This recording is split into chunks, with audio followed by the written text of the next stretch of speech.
Jake and Flo. All right, here we go. This is Karthik. Karthik says, hello, Dr. Tyson, Lord Nice. This is Karthik from Berlin, Germany. Ooh. If the earliest light from the universe to reach us is represented by the cosmic microwave background radiation, which is from 380,000 years after the Big Bang. Yep. How did we determine how far back from that point the Big Bang took place? So he's saying, how do you know 380,000 years gave you first light from the source of the light, which would have been the Big Bang itself? So where do we get 380,000 years? And that's basically what he's asking. Okay, so a lot of the action took place in the first fractions of a second. There's an excellent book written by Steve Weinberg, a brilliant physicist, won the Nobel Prize. He wrote a very successful physics book, small, called The First 3 Minutes. That's amazing. And in there, it takes you from the moment of the explosion of the Big Bang to what went on in the universe after 3 minutes. And I turned those first 3 minutes into most of the first chapter of my book, Astrophysics for People in a Hurry. Because the first chapter is called In the Beginning.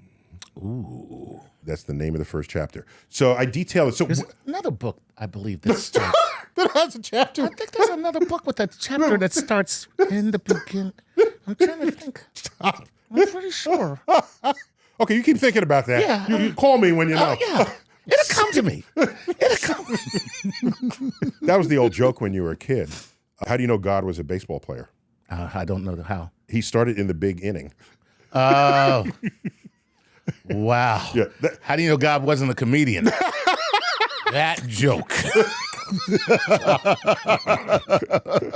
That was like safe for elementary school joke. Yeah, that's cool. So what you do is you create all the physics necessary to give you that cosmic microwave background. Gotcha.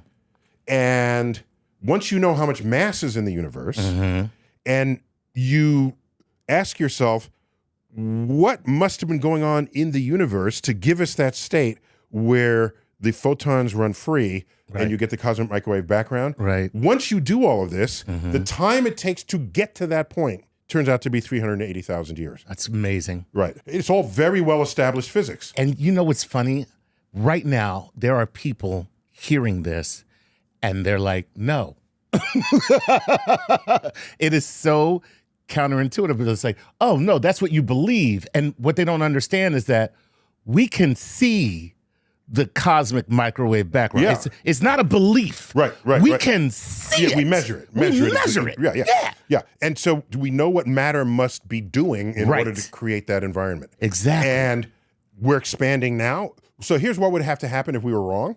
Somehow the universe was birthed into that state, but with nothing before it.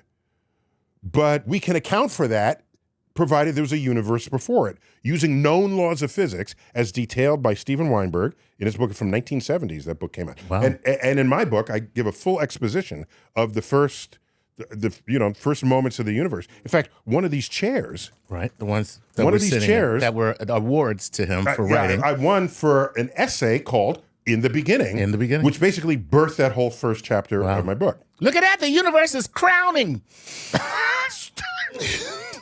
Oh, Lord, I don't know nothing about birthing no universes. Oh. I wonder how obscure that reference is today. I'm sure. So most people have no idea what I'm talking about right You're talking about... they have no idea. Gone with the Wind. Yeah, exactly. You know. And most people have no idea. Yeah, okay. Yeah. Maybe they'll look it up. It'll be a meme somewhere after somebody will put it out as a meme so that the kids can know the joke that I made. I don't know nothing about birth and universes. So it's known laws of physics that get us to that point. Right. That allow us to conclude how much time before how to that. go back. How to go back. Because you get to that place and now you can go back from everything that you know at that place. Correct. That's really, God, I love science. Oh, well, you know what else? As you go back, matter is behaving in all these ways under the temperature, pressure, energy, and all of this. You can make predictions in that time that says, 98 out of 100 atoms in the universe should be hydrogen. And that's what we see on the other side of that fence. Fantastic, man. Right. That's right. No, it's extraordinary. Brilliant. Yes. It's brilliant. Yes. I love it. Yes. All right. Well, by the way, that cosmic microwave was predicted.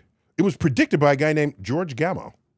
George Okay. Gamow? Gamov. Oh, Gamov. Ends in a W, but it's Russian, so it's a V sound. Gotcha. Gamov. Gamov. He was on a paper with two or three other authors, Right. where they said if the universe began with an explosion, knowing what we know about quantum physics and matter and energy and temperature and time, what should have happened? It would expand. It would begin to cool. The energy would become matter. The matter would coalesce, and at this point, light should escape. We should look out in the universe for a universe that has a temperature of about 5 degrees. And so we looked. Yes. And we found a universe that was 3 degrees. Yes. They were so off. Idiots. So Rich God, a friend of our show, Yeah. he characterized this prediction. He said, it's like saying that a 50-foot flying saucer, predicting a 50-foot flying saucer was going to land on the lawn of the White House, but it was a 30-foot flying saucer. That's good. Right? So like the fundamentals of the prediction are really right, and the details are something that would come out later. Wow. Yeah. So we're good back there. That's all. By the way, if one day we need to sort of rethink the Big Bang, it would not be to discard what works.